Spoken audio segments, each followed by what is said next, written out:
Police Chief and myself are here to provide an update on the death investigation on 13-year-old Madeline Soto, who was reported missing back on February 26th of this year and discovered dead 4 days later.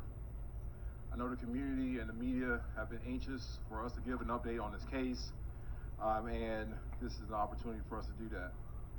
For the last 7 weeks, 7.5 weeks actually, the Kissimmee Police Department and my office have been working closely to go over every piece of evidence that we could gather in this case. It was a voluminous and a lot of evidence to get through during that time, but we were successful in getting through it and making sure that we were able to provide the best case we could. Today we're announcing that Stephan Sterns has been indicted by the grand jury on first-degree murder for the killing of Madeline Soto. We presented the case to the grand jury. They returned an indictment earlier today. There has been some questions as related to the length of investigation. I just want to let you know again that my office and the Kissimmee Police Department have been working vigilantly in making sure that we had every opportunity to get every piece of evidence that we could. I want to thank the Kissimmee Police Department and their tireless efforts. They've done an amazing job in the heavy lift that we've asked them to do, as well as the prosecutors that have been assigned to this case and making sure that we got every piece of evidence reviewed and gathered in this case.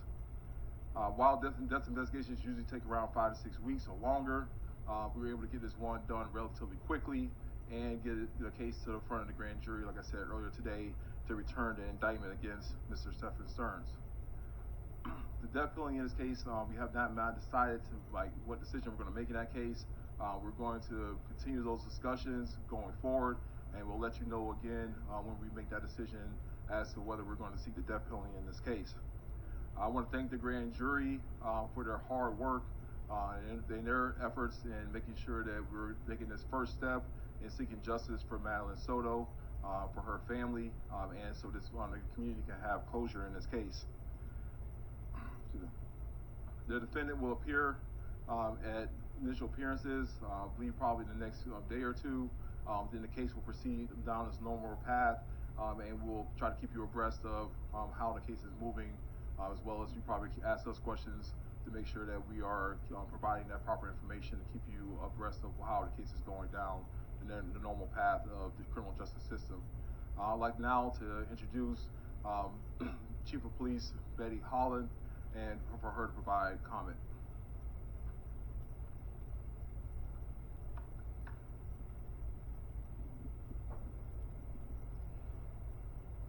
Thank you, State Attorney Mr. Bain. Good afternoon, everyone. I want to thank the investigators and the other agencies that assisted us in uncovering the evidence to move forward with this case. We know this case has gained significant public attention because Madeline had just celebrated her 13th birthday and was just a child. The evidence shows an individual that was entrusted to keep Madeline safe made calculated moves to dispose Madeline's belongings and place her body in a wooded area before she was ever reported missing. For the 4 days following her disappearance, the entire community was actively looking to find Madeline safe and alive.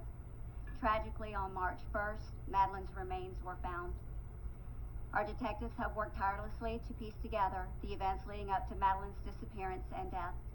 With the collaboration of the State's Attorney's Office, we prepared the case for the grand jury that was heard today.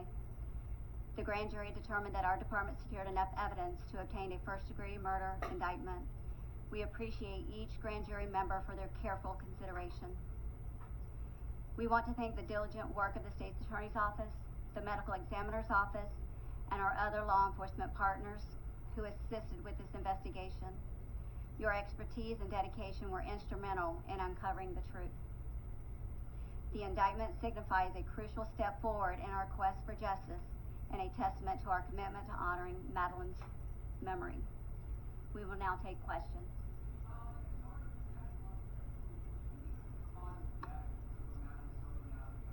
Right, I'm going to defer to the State's Attorney. Good afternoon. Although an indictment has been returned this afternoon, it is still an open and ongoing criminal investigation.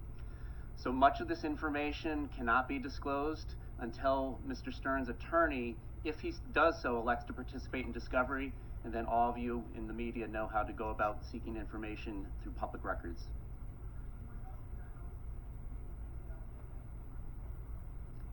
Not that we've uncovered.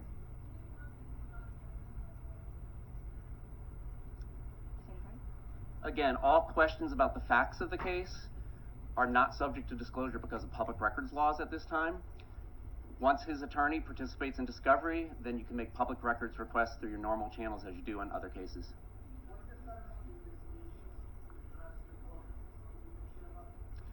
At this time, the only person being charged is Stephan Sterns. And again, this is not over. There is an ongoing investigation to uncover more evidence, and therefore we can't comment. There's going to be the same response on any question about the facts of the case.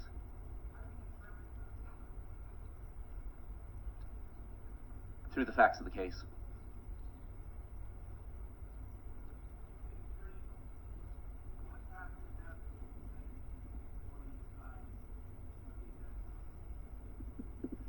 So with any death case that is reviewed by my office, when it's determined to be a homicide, we have to look at the statutory aggravating factors that are laid out in our Florida law.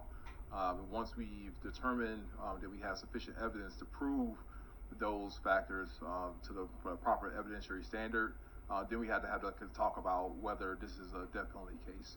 And that's a discussion that we're still going to be having for the next couple weeks to make sure that we're making a legal decision that's appropriate in this case.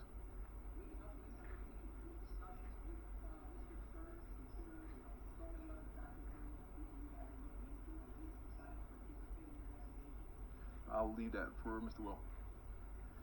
Cannot comment on whether Mr. Sterns has been doing anything. He has counsel. And as far as plea offers, no, there are no plea offers made on the open case.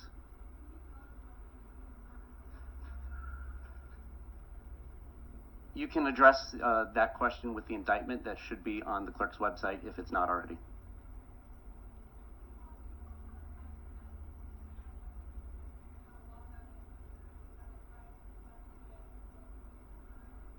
I'm going to have to defer to the state's attorney. Again, any question about the facts of the case, it's going to be the same answer. Once his attorney participates in discovery, the public records laws change, and you all will be able to get a lot of that information.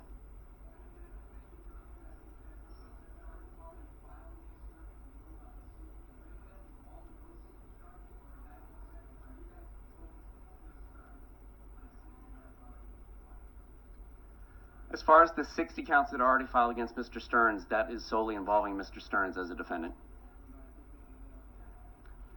Not to those 60 charges.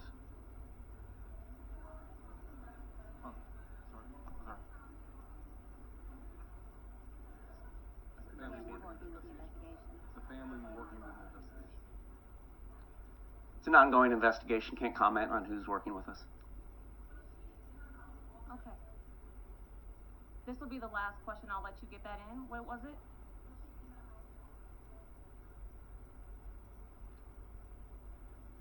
It's facts of the case. Can't comment on it.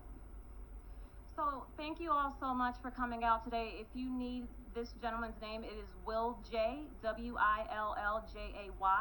He is our homicide unit chief for the state attorney's office for the 9th Judicial Circuit.